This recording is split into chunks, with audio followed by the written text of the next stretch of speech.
Hello, and welcome to episode 10 of the Lost Decades podcast. I'm Austin, I'm Andrew. and this is episode 10, as I said. And to celebrate episode 10, we are really going to focus on good old Hammurabi. And And his we are covering conquests. his conquest. Last week was the law side, the early side, because he started pretty young. And now we're He did. getting the warlord because we are covering the years 1770 BC to 1750 BC. We only doing 20 years because there's so much to cover in this Yeah, area. it's surprising. All like when we ended with Hammurabi last time, even though he ruled for like 48 years, the first like 30 of that was literally He just doesn't him do like much. being a ruler of Babylon, no wars. So like yeah, Yeah. this stuff doesn't start till he was like I mean, we don't know how old he was when that happened, but let's put him in his like 40s or 50s is when all Yeah, he this. seems maybe like late 30s, 40s or something. Yeah. Yeah. So, but not to get too ahead of ourselves, because we are going to start in Egypt, just kind of quickly go over the happenings. As we said last week, they are in their 13th dynasty, which really just means it's the second intermediate period. So this dynasty isn't covering the whole of what we think of as Egypt. It's just like a part of it. And so it's just a lot. As we said last week, it's just a ton of kings, ton of pharaohs taking over, losing control. We And don't not really controlling have all any of Egypt. details. That's the key. Is And not that controlling that's what all of makes an Egypt. intermittent period is Upper and Lower Egypt are ruled by different dynasties and stuff. So Yeah. Did you have anything specific you did want to talk about, or not really, because I did a ton of research on like the 13th and 14th dynasty, and it was just kind of what I covered last time. We don't really know much about them. We actually have a huge list of rulers who ruled for like such short periods of time that we thought it might have been some sort of council of nobility that were rotating or something. And then I was looking into Dynasty 14 and 15 are also in this time period, but honestly not for like 80 years. So yeah, I hadn't really covered that too much. the only thing I will say, because I just read through a ton of just specific pharaohs that I'm not even going to say here because it's really nothing too noteworthy, but apparently in 1751, so near the end of this period, it was a high point of the ruler was Neferhotep the first, and he was born to a non-royal family. So apparently that was common during this time, which makes sense because there's so much happening that a lot more like commoners are becoming pharaohs instead of just royalty. And he rules for 11 years, which for this time is pretty long. And essentially that's the peak. Is guy that rules for 11 years is the peak of political stability, cultural output, and internal peace for the 13th dynasty. And he ruled all of Egypt?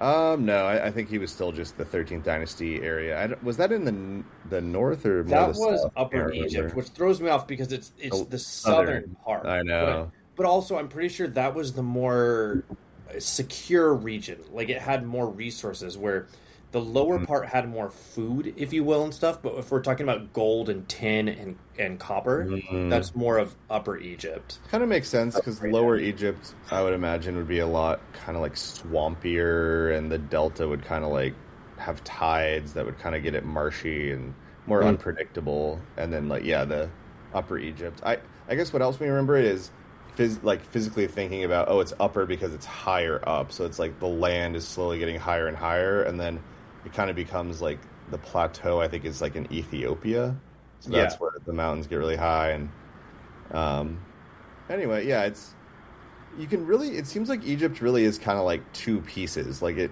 a lot of times it'll split in half like this, and it's almost like NorCal and SoCal. And how like I mean, it makes sense too because their crown is just the Upper Egypt crown and the Lower Egypt crown combined. Because it was such a significant thing of like basically just how people saw, like at least the people in Egypt saw as two countries, and that it was only ever considered Egypt when someone ruled both of them. So True. it really was holding on to just two thrones. Yeah. I'm just getting distracted by this map, but It's a good map. yeah. So it's kind of convenient that not much is going on in Egypt because there is a lot going on in the land between the two rivers. And Ooh. before we get into the specifics, I did have some new maps here I wanted to kind of talk about. And for people that are listening, I'll describe what I'm seeing and we'll make it brief. But so this is the map we've been looking at that's from 2000 BC. And then I It's a found little outdated, yeah. it's outdated, yeah. So I found one for 1800 by the same. There we go. I was gonna say because yeah, that's Right. before we're getting ahead of ourselves, but that's before Hammurabi conquers the north. But still, that's Yeah, this perfect. is when he's, when we left him last episode, kind of in the middle of his reign. But I thought it was kind of cool to see, like, it jump from this to this. Like, in 2000, they have a lot less territory. Like, even the biggest empires only have a couple city-states or just literally, like, one city. Like, Ebla in 2000 BC is literally just the city of Ebla and, like, the surrounding, countryside. And same with, like, Mari and almost any of the kingdoms. It's like, okay, yep, Asser, that's just Asser and a couple other places. Well, look, you're even at the 11th dynasty, whereas now we're at the 12th dynasty. Look at that. Sure, For and Egypt. Egypt's doing its thing. But yeah, you see here in the 1800, they have a lot more land, and the players have changed. We've got Babylon here, Mari has grown a lot, Asser has grown a lot, the Hurrians no one cares about anymore. Yamhad has grown kind of out of nowhere. They're The in the Aster far... does throw me off a little bit Why? because most of what I've read is about Eshunana being in that region, and Asher kind of controlled Mari at this reason. With the Shamshi-Adad. Right. We can get into that. And Yamhad, it was one that came out of nowhere, but the more I read, he was a big influence and probably the father-in-law Of the Mari guy. Lim, or Yeah. Zimri Lim, who Zimri controlled Lim. Mari.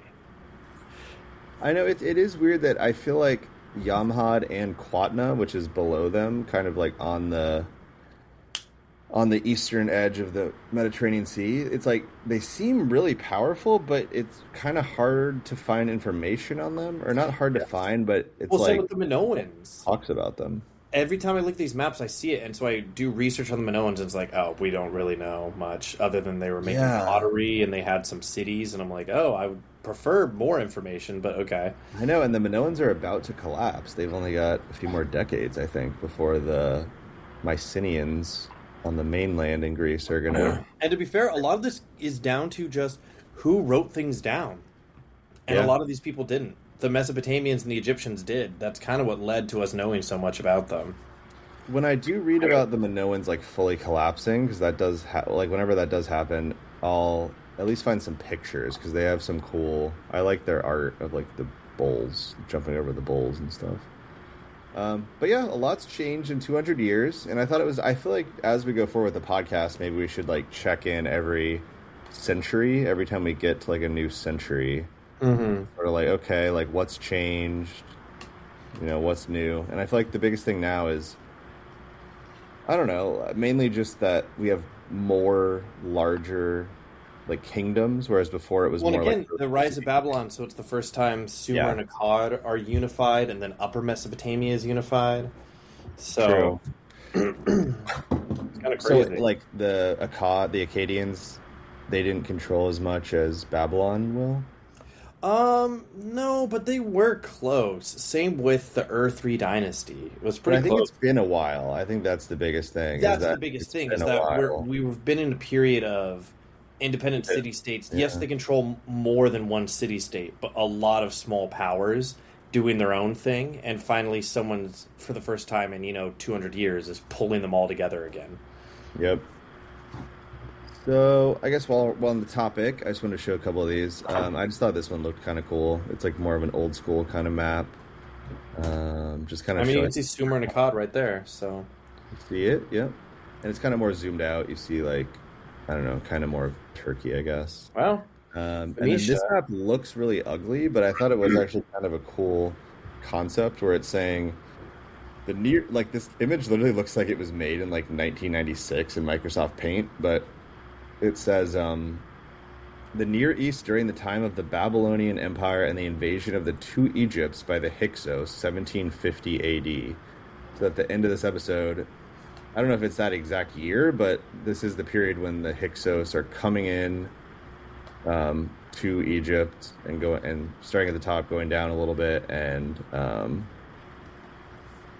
just how those two things are kind of happening at the same time: the Hyksos invading and the Babylonian empires.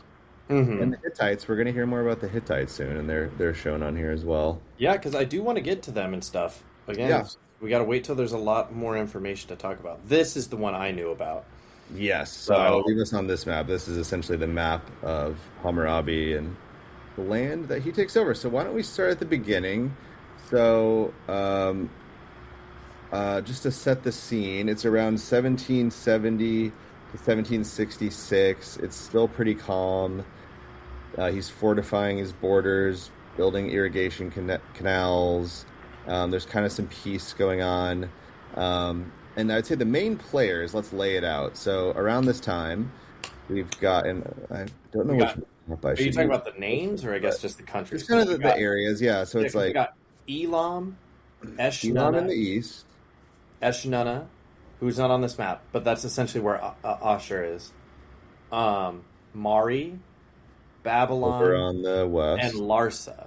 Those are the big five. And Larsa, who we used to talk about Larsa all the time, and now they're just a bit player. It's kind of crazy. And not only that, it's funny that we haven't mentioned Isin in like 2 episodes because they're gone. Mhm.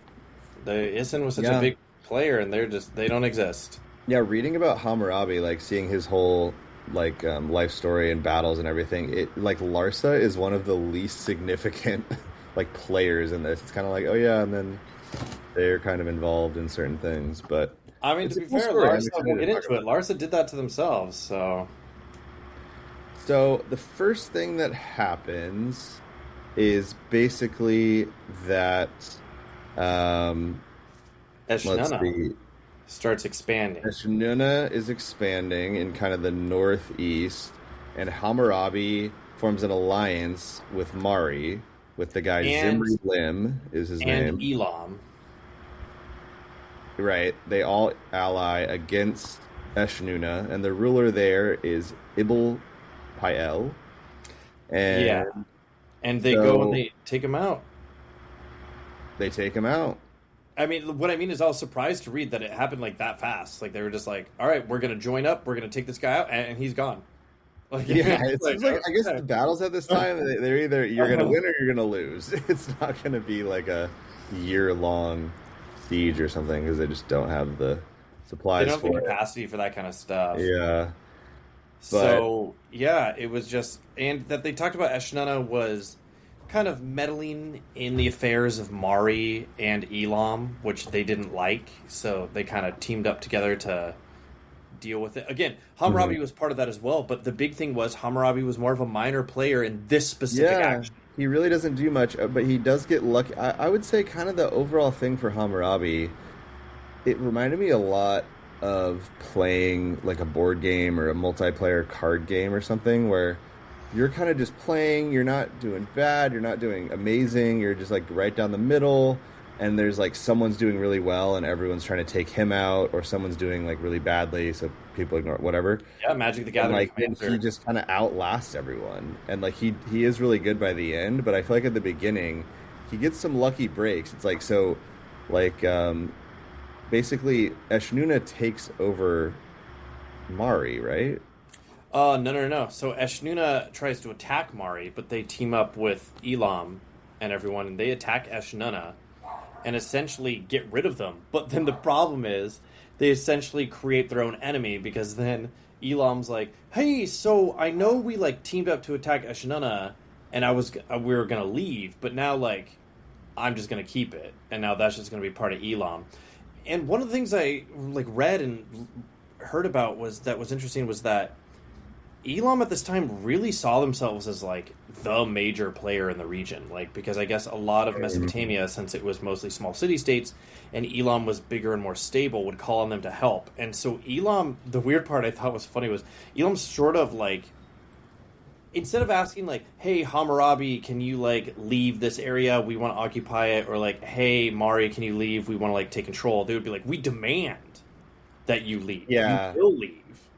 Well, Which so is one thing I also thought was kind of cool was that I watched something that we both watched the same video, but it described how in Elam their system of government had so there were basically two rulers. One was in Susa and one was in Anshan, and the one in Anshan was the Sukulma, and he was the main ruler. He controlled the whole oh, area, so Susa and Anshan.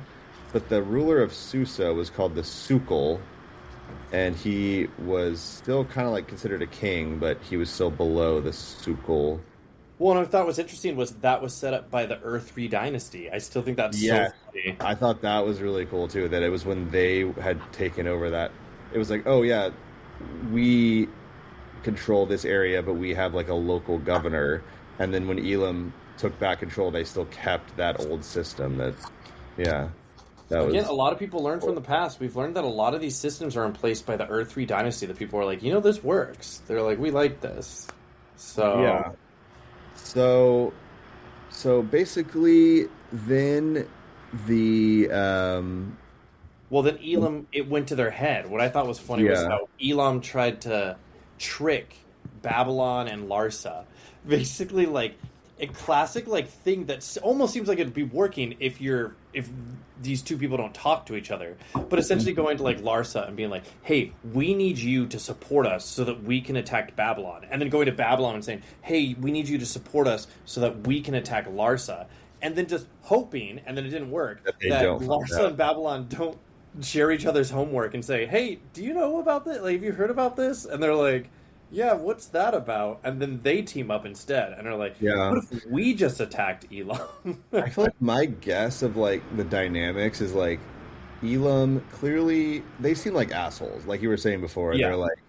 They're like they're bossing everyone else around, and everyone else is like, you literally don't control us. Like, Yeah. I mean, it's kind of like what Trump likes to do, honestly. Not to get political, Yeah. but it's like someone who's like telling like the prime minister of Greenland like what to do, and it's like you're Yeah. literally like you control another country. Like you can invade me if you want, but for now you're like you don't. And then he sort of I think he probably assumed that Hammurabi and the Larsa guy were like really didn't like each other because they'd always They had were like rivals. they but- were rivals. And I think they thought they were both really scared of Elam. It's like, well, obviously they're not going to rise up against me. They're not that stupid, Yeah. That's my guess. No, and then it's funny because that's what ends up happening. And to be fair, like, it's not that Elam was right, but like, they had a reason to believe that way because even with Larsa and Babylon Right. joining forces, They also had Elam to draw was aid to get way Mari on stronger. their side. And then I think Mari pulled in his father-in-law and Yamhad. So it literally, Yeah. maybe even Quatna threw in there. I don't know what Quatna was doing, but it's like essentially it was like with Napoleon, the battle of like the five armies or whatever it's called, where I know that's Lord of the Rings, but I mean, it's Waterloo, but it's the coalition of, yeah. the coalition of whatever, how many countries, some number. I don't remember how many, but it was most of them. But I get what you mean. It was It's like a similar. It's like the entire, or it's like the White Stripes song. Seven Nation Army couldn't hold me back. yeah, and so the Elamites start attacking Mari, but then Right. Hammurabi ends up being like, all right, let's all team up. He gets everyone together in the Grand Alliance. I put that in quotes because I kept finding stuff. They kept calling it the Grand Alliance, and I was like, it Well, must also- be written somewhere. I do want to say, I think it's one of those things that in retrospect, we're like really picturing like, wow, and Hammurabi's doing this, he's getting everyone together, he's like rallying the troops, but like, it does seem like a little bit more like they all kind of mutually were like, yeah, we got to do this, and then because Hammurabi gets so powerful, we sort of are like, oh yeah, but he's the main character, Like, No, I think true. And that was the thing. kind of It's because he was the head of this army. That was the point, is that even Oh, though okay. everyone joined together, he was the head of He it. was the He head. was dictating what was happening. And Okay. obviously Mari's like, we'll get in on this. And the big thing, too, that's so funny is Elam had an alliance with Babylon and Mari to take down Eshnunna, and then essentially threw that alliance in the garbage. And then everyone else just teamed up against them. and that's when they took the city of Upi. I think that's what Ubi. Um, Well, you're and then saying the Elamites take. the Elamites took You're that right. city. Um, Yeah. yeah, because we're UPI, UPI. Upi. Yeah, there we go. And Actually, then, but what was yeah, weird was they did that, and then they stopped there. They're like, "Oh, we're done." Like, not that we're done with the war, but like we're gonna take a break. They go back to yeah. A year Elam, later, and yeah, then a they year come later back. they re-invade, and then they try to go after. Sipar. I Yeah, know that was one of the cities. Yeah, which you but can actually see on this map. yeah, Um, yeah. So Elam is actually doing pretty good for having, everyone else against them. They do kind of because they do like a surprise attack. Like they're immediately kind of just like you can yeah. tell things are They're very shifting. caught off guard, even though like all these tensions are here. They were caught off guard, and then a key part of this too is that Hammurabi keeps asking for help from Larsa, and Larsa's like, "Nah."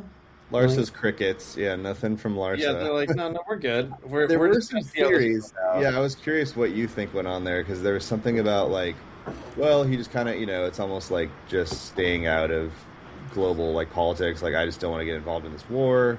Or it's like I think the king of Larsa had like some Elamite lineage. Like, Yeah, I think the thing that makes the most sense, though, of all the things people speculated, was probably that they were nervous about joining the war because they shared such a big border with Elam, and so they were sort of like, they're gonna get "Join, the Elam's just going to attack. invade us, and we have no Yeah. guarantees that you guys will come in and defend us." No, because based on how this all goes, it's crazy how the momentum is about to shift. Where it's like first everything was balanced, and then it was kind of like the Eshanuna like starts getting a little feisty, so they sort of fight them down. But then that gives Elam like they're like, oh, now I'm the best, and then I don't know. It's just so interesting how can shift so quickly from like you're just some random like Well, again, because I put all the dates for this, it's like things are shifting every year. It's like,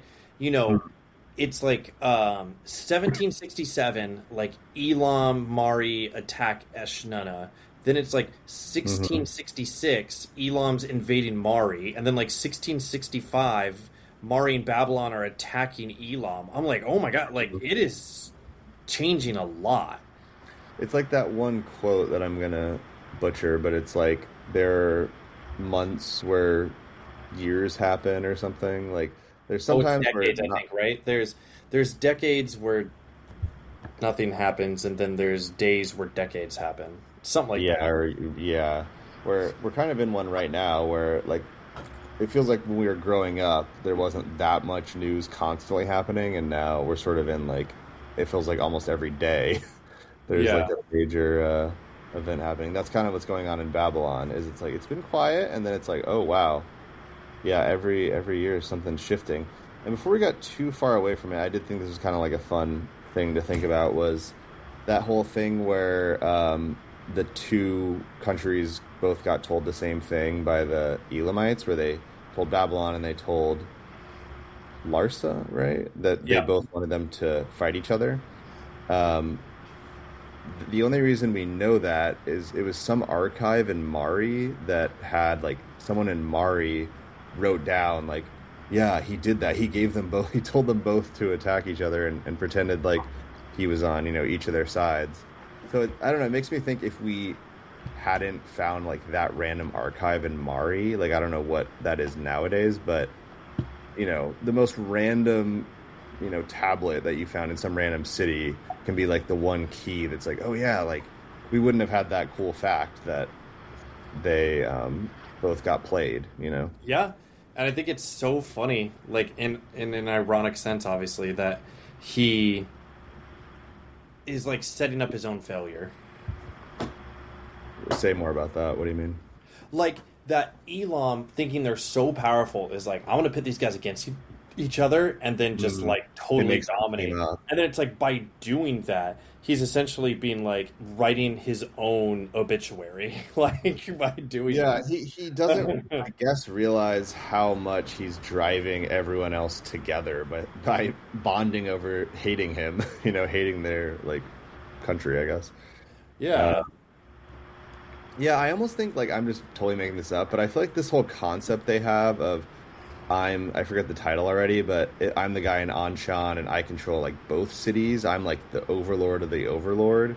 It's sort of like the concept of an emperor, but it's like I feel like they just kind of have that attitude in Elam of like I'm the king of all the other kings. You're just a king, I'm the Sukul Ma. I Yeah. don't know. They just feel like they have that attitude of like, oh yeah, like I'm better than you. And Um, again, I think it's not that it's deserved too, but part of that comes from all the tin was coming from that region, and we're in the Bronze Age, so ooh, like they oh really right, they have a feel lot of like money. we like control this shit. Like we are on this. So A good point. Yeah, and I feel like they had been a powerful force for a long time, but they had kind of just been doing their own thing. And they probably liked the trading, they don't want to fight constantly, but it's like they got so powerful, they're like, oh, we can literally just take over this whole Mesopotamia thing. hmm And so that's So what's yeah. funny. That another thing I thought was funny is like when these wars are going on, they talked about that Hammurabi was like, "Well, we got to conscript everyone because we're desperate." So they conscripted the farmers and the merchants, which that are Oh yeah. usually not conscripted because they're like too important. Which kind of makes sense. They're too Yeah. important to the economy that we can't just get them. But they're like, you know what? We're desperate. Like For we're this, we need everybody. it. We might even free some Yeah. slaves and just like let them fight. Right.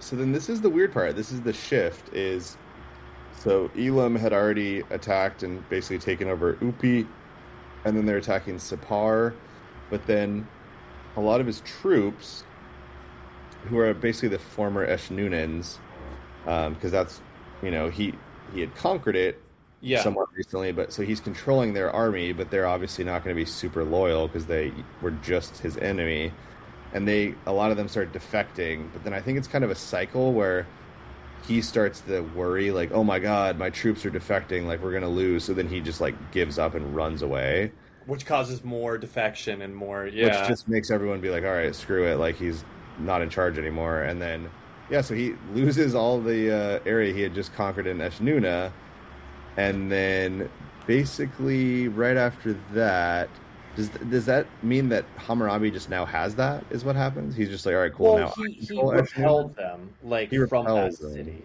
Yeah, yeah, Yeah. yeah. Because after that is when he starts going. Because then he moves into Eshnunna, and he Mm. sets fire to their crops and starts stealing their cattle, which obviously is bad. But it's funny too. At this time, it's such a big deal because like that's their life. Like it's the lifeblood of anyone. But I mean, we got to think we're so early on. We're like the crops, the water, Mhm. the That's cows, all like they've got. are so important. Well, It's not why just is like, he oh, we doing came in that and took their though? castle and all their gold. It's like, yeah, no, that wasn't really a big deal. But you're saying Hammurabi does that to Eshnuna? Yeah. I mean, and again, it's Eshnuna controlled by Elam, which eventually kind of goes independent. But at this time, it kind of Mm. makes sense. I mean, because that's the region Right. that is still Right. fighting him. So it's causing people to defect. But essentially, that's what's going on. And then, so immediately after that, he sets his sights on Larsa because, as we said, Rimsin in Larsa had not helped him in the war. So then he attacks the city of Larsa. He besieges it, and apparently he dams up the city's water supply.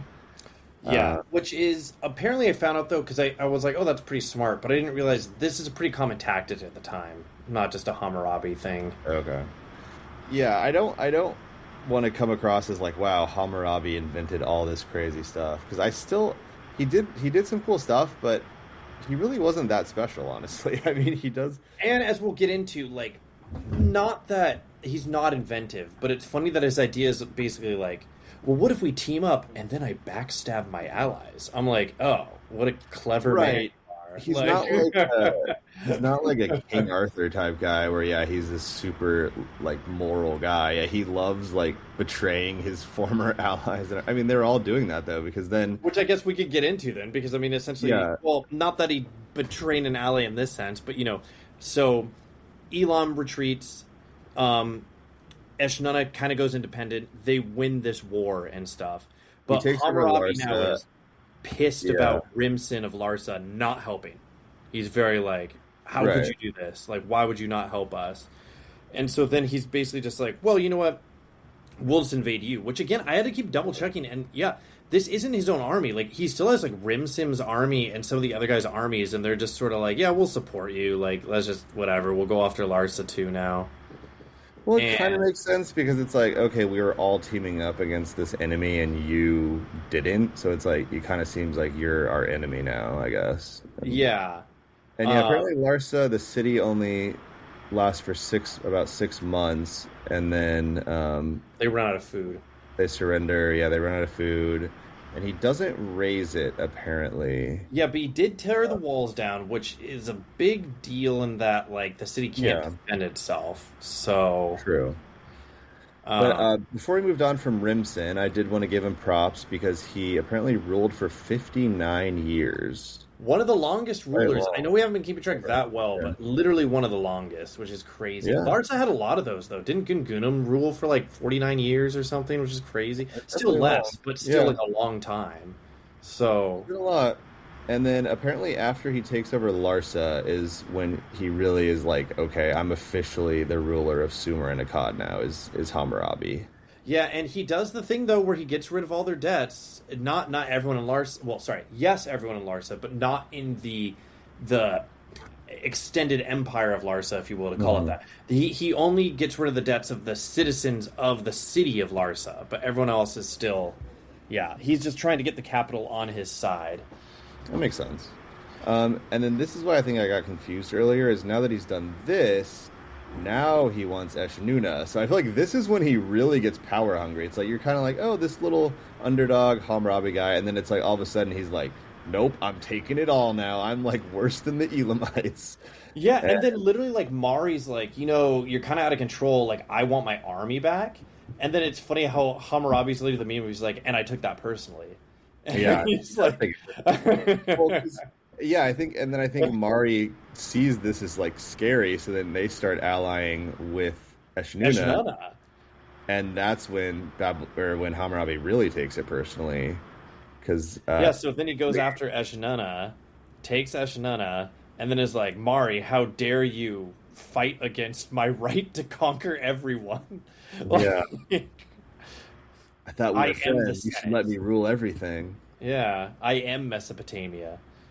So So, then he basically, you could say he betrays Mari, Zimri-Lin, and Mari. I mean, I he also, betrays Eshnana, he yeah. betrays Mari, I he actually goes hadn't made out. this connection. The ruler of Mari was Zimri-Lin, and the ruler of Eshnuna was Silisin, which does sound I kind of couldn't similar. get past that his name was Silly Sin because, like, he was Silisin. such a short ruler, like, who just had control of that region, and they just kept thinking, Silisin. like, oh, it's old Silly Sin. Oh, Silisin. He thinks he rules Eshnana, but not really. He's Not just for a long. Babylonian puppet, and his time has come. Oh yeah, I'm Zimri-Lin. Have you met my brother Silisin? Silly Sin? He's the inventor of Silly Putty. Right, right. Yeah. So I don't know. It's just a lot of hit. Like he kind of goes beast mode. He's like, all right, screw it. Now I'm taking over. It makes it seem so easy. All the history. It's like, okay, then he just takes over Mari from Zimri-Lin, and But now again, it's kind of like we said, it's easy when you just backstab the people who are helping you and, like, just steal yeah, their armies and stuff and be like, oh, you know how we did all this stuff? Actually, your leader is terrible and we should, like, conquer him now. And it's like, oh, you do okay. kind of get it to a certain extent because you see someone like the Elamites and it's just like if you're not going to be brutal and just do whatever it takes, like someone's probably going to just take you over. So I would honestly probably just let them take me over because it seems like usually they just kind of, as long as you surrender peacefully and everything, they're like, all right, you But can again, like, remember, that was like a newer concept. And it's not invented by yeah, Babylon. It's funny that they still took that idea from Assyria, who was the first ones to really do it, of like, if you open the gates to us, we'll, like, you're good.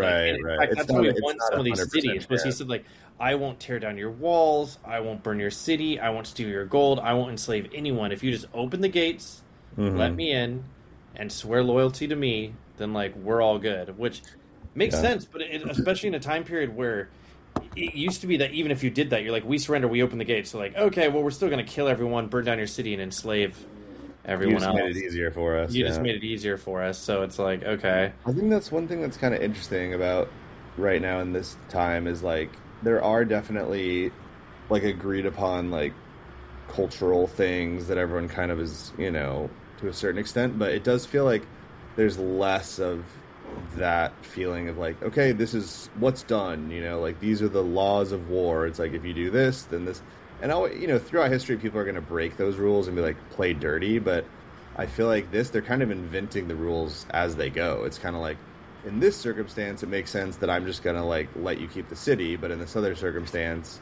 I'm just gonna like either kill everyone or like ship them off to a different city and like burn it to the ground. And it's not really about like this is what's done. It's just sort of like this is what I felt like makes Which is sense. funny to go to that. Like, that's kind of like the thing with Mari, is that he said, like, he burned the city to the ground. He took everything of value and It, lit the city on fire. But then he's like, "But I spared I everyone." And spared the everyone's like, people.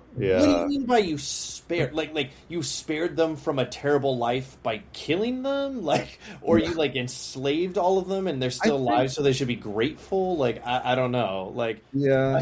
I feel like you are. You don't have like. I think you have to be really pissed to like kill an entire city of people. Like you have to really be like, they're not gonna listen to me or something because at this time, like you want manpower. Like you want to have those farmers out there like cutting the wheat and everything. So it's like that was probably a last resort, I would think, unless you're kind of I like think letting they were your saying it's emotions because, take and control. again, this is all speculative.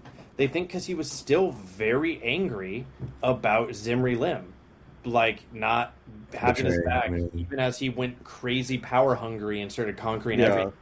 He was So really angry about that, and this was Zimri Lim's capital. So, and it's funny mhm. that they said that they don't even know. I mean, he could have been, but we're not even sure if Zimri Lim was even there. Maybe that's why he was able to take the city so easily. Yeah, I was gonna say that, like, not just with him, but like I feel like with a lot of these kings, when they lose, we like never find out what happens to the actual guy. It's always like, and then Mari conquered Aser, and this king, but then it's like, you never hear about the king, and it's like, okay, like you'd think they would want to say like, and we, whipped him in the street, and then we hung him up or whatever. But it's like they don't really care about like killing the king. It seems like they don't mention it a lot. But yeah, it's a mystery what happens.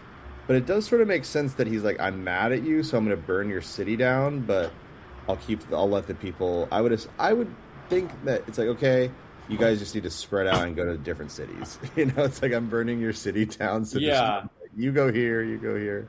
I mean, and it's funny that he goes past Mari and he goes up and takes Aser and Nineveh, and essentially that seems like the extent, Ah, but like that is still massive if you like have the thing. Because look at that's even showing yeah. just to Mari. He goes north of that. Like, Yeah, he conquers a crazy area. It's said it's basically it's all of modern Iraq and Syria. yeah, and what I thought was funny is now there's going to be intermittent periods and stuff like that, but what I read too is this kind of puts an end to the city state period of this region. Mm, Like it hmm. starts shifting from like Babylonia to Assyria to Persia to the Neo Assyrian Empire to the Neo Babylonian Empire, but like there's Interesting. very few time periods now where all these cities are independent or like under different rules. We're now entering the age of like the empires, different empires just ruling all this region. Northern Mm. Mesopotamia, Akkad, Honestly, Sumer. that's kind of Like, nice because I was getting a little bit tired of like reading like 12 different Wikipedia pages for all the different kings of like gotta look up Isin and Larsa and yeah, Eshmuna. It's like it'll be kind of nice when I can just be like, okay, like Hammurabi or whoever is like the Assyrian emperor. It's like I can just yeah. focus on that. So that is kind of nice. It'll get a little simpler. No, I agree, and that's what it seems like it's going to be the case. Like Babylon rules for a while. I mean, a while for our podcast. It's funny how, in the grand scheme of things, they're not around that long compared to how long like Yeah, Assyria and Persia are. definitely. It's But pretty short. And also, I don't know if you already said this, but I thought it was kind of cool that Hammurabi ends up conquering what will later become like the Assyrian Empire, like main territory, so that he controls Asser or Asher and Nineveh. yeah, they called it the Sabartu region. I was trying to confirm that somewhere else, but the few things I I listen, saw that too. Yes, Sabartu. Sabartu region. And it makes sense that as cool as the things he did, and I'm not trying to take it away from him. It's just funny that he's laying the groundwork for someone else to come in and steal his homework, if you will, and just be like, "Yeah, we're just going to do the same thing you did to everyone else to you." Like, to be fair, your descendants. Like, Yeah. Also, I actually just read this. I hadn't seen this before, but maybe he didn't sack Mari immediately, because what I'm seeing here is that after a series of local uprisings against Babylonian occupation, Hammurabi decides he's going to stop playing nice. He orders his troops to systematically dismantle Mari's famous 300-room royal palace and wow. level the city walls. 300-room royal palace is And this crazy. isn't 17 like 40 or 50, the exact, or sorry, 17 like 60 or This is 40. like I forget the exact year. 4,000 years ago. And you have a 300 room palace. I That's want to see all crazy. these rooms. Yeah. They're like tiny rooms. They're like the size of like a bed. They're like, Probably a lot of we them are, wanted up the honestly. It's room like count. it's probably counting like closets and But how whatever. many baths do you think it was? I'd have to look up 300 how baths room, even 12 work at bath. the time. Probably a lot. Probably a lot of kind of like kitchens and like I'm assuming. I don't know if they had like harems or something. I would assume they do. They definitely have Yeah. like priestesses and stuff. Well, and And I it's think funny, going back to like one of the earlier things that's still funny, when Elam invaded, they talked about how they had estimated around 30,000 men. And it still blows my mind that like in antiquity and classical era, they're able to field these huge armies. But when we get to like the medieval ages, at least in Europe, like Mhm. because it's so fragmented, like the biggest armies they can field is like, well, we got an army of 3,000 men, 4,000 men. Everyone's like, that's insane. And it's like, bro, we're in like 1700 BC, and he's got 30,000 men. Like, That's crazy. I didn't realize that. I yeah, know it is cool, and they don't have to also like. I mean, it's relative, but I feel like it's a little bit easier to like outfit your army when you're just giving them like some leather and like maybe not even leather and like a spear. maybe Whereas like just sharpened medieval, sticks. Yeah. yeah, whereas in medieval, it's like if you just have one of those guys, like you might as well not even have a soldier. It's like it's not really going to help. Um, but is there anything else? I mean, yeah, he kind of wraps up. It's a little And bit that's why the quieter. end, in that he pretty much he wraps this all up kind of in 1755. He dies in 1750, and there's not much notable about his death, so I'm assuming it's just more of like a peaceful, like, I mean, maybe a disease or something, but I mean more of just like he died of old age in Yeah. 1750, and that was the end of Well, it. and importantly, I think this is really the reason why we still to this day, like, I think it's even I don't know if it's mentioned in the Bible, but it's definitely an influence on the Bible of like the Code of Hammurabi. We always hear about this. It's like one of the few things you learn in like regular public school, like world history class, I feel like is Hammurabi. And I feel like it's because he is not he's kind of one of the first to have this big empire and it's that combined with he already was so into the laws that he spreads them everywhere. So he has the big foundation of the law, then he conquers a bunch of land, so then those laws spread all over. And then I think people like to just have a standard code. It's like, okay, this is what everyone else is using. We're just going to stick to these laws, and it slowly spreads further and further. Because if you don't have as much organization, you're probably just going to go with someone else that has like it all written out.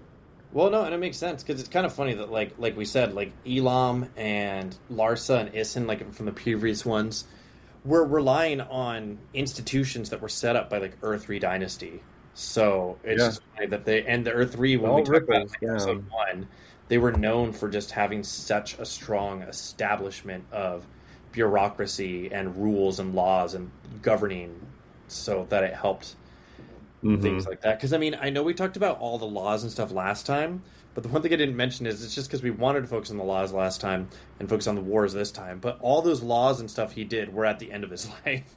That would be happening now.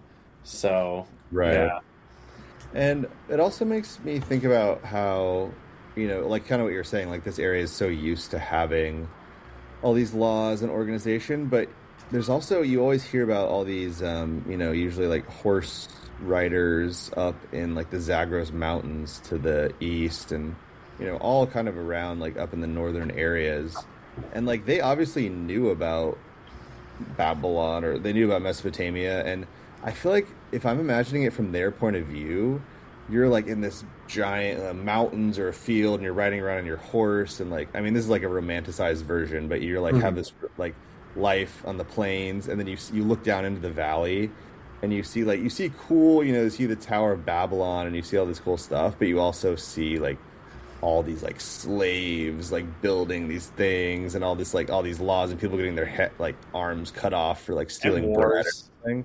I So feel yeah. like I would be like, I'm good, like I'm gonna stay up in the mountains and just like you know hunt whatever like animals are over I think here. it's because everyone just wants to be that guy on top. You're like, I'm not going to be one of the slaves or one of the workers. I'm definitely going to be that guy with all the gold who Right. stands at the top of the pyramid. That's going to Or be me. your ancestors were enslaved or something, so then you just kind of grew up in the area, and you like are just sort of a regular citizen after a certain point, but you just kind Yeah. of get caught up in it. Yeah. But yeah, I don't want to. I want to, occasionally remember that there's other stuff going on, and it's not like the people didn't know, and they were like, the second they like stumbled upon Babylon, they're like, oh my God, we need to live here and like do Yeah. this right now. It's like they knew it was happening, or a lot of people did, and they chose to, not. And also, not every part of the world is geographically fit to like have this type of like civilization happen Well, anyway. and stuff travels slowly, so other parts of the world might be like, that's not real. Like, That that's not too. a thing. Yeah.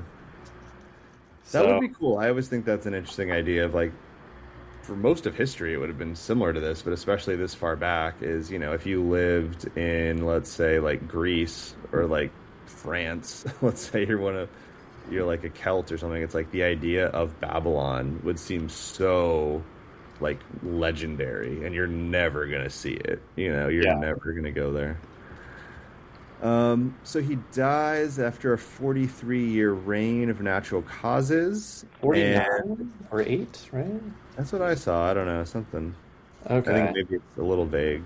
I don't think they knew how old he was when he died, but I don't Oh, know why. true, true. Yeah, we don't know. Anyway, it was a good long reign, and his son Samsu Aluna ascends the throne, and I'm sure he's gonna do just as good as his dad, right? Oh, totally. That's I usually like what happens. like father Since, like son. There's definitely not a reason we decided to end the episode at 1750, and yeah. it's not going to be a sudden change again. A shift in everything. What? A dramatic shift. Never heard of that before. I'm one thing I'm excited for next episode is it mentioned something about the Sealand dynasty or Sealand dynasty, which is like kind of like we don't know much about it, but I don't know. It's basically an area that's right on the Persian Gulf, like which is kind of Larsa, but I think even further south. Like I Hmm. just picture them as kind of like swamp people, which Yeah. is interesting to me. Because also, and I think they start taking over more. Actually, I'm getting mixed up. Does the Persian Gulf go more inland, or does it go further away through time? It retreats over time. It retreats over time. So currently it's more inland than it would be in modern day, due to the region getting more arid, so there's more evaporation and more silt buildup. Because what's funny Right, is more before the silt. Tigris and the Euphrates both emptied separately into the Persian Yeah. Gulf, but now they actually meet as one river Oh, and then empty into the Persian Gulf. interesting. Because yeah, Yeah. I think I just saw somewhere that these Sealand people they like take over a little bit more land like as it starts like silting up in real time. I guess they're Hmm. like really right on the coast. Anyway, that'll happen, and maybe we'll talk a little bit more about Egypt next week because we didn't really touch on them this time. But were there any other like I don't know random facts you wanted to share? Or... I actually didn't have any. No, it was very interesting to read all about. I spent a lot of time reading all about these battles. So, yeah. All right, I guess I'll say one random fun fact because I had some from last week that I never said. These are kind of about Egypt, though. But since we didn't really talk about Egypt, I guess I'll just say that apparently eating bread was destroying everyone's teeth because when they would grind up the grain on the stone mills, it would like leave little grit of like sand in the flour. So that when you eat the bread, it's like slowly wearing your teeth down. So Interesting. you'd wear their teeth down. All right. Well, on that note, this has been episode 10. We have made it to 10 episodes, folks. And, yep, we had a week off, but we will definitely be there next week going forward. We have no plans for another week off. And just wanted to thank everyone who's listening. If you don't yet follow us on Instagram, it's a good way to kind of see clips and keep everything in one place. Andrew, do you want to take us out this week? Ooh. Well, get lost. Get lost. Get lost.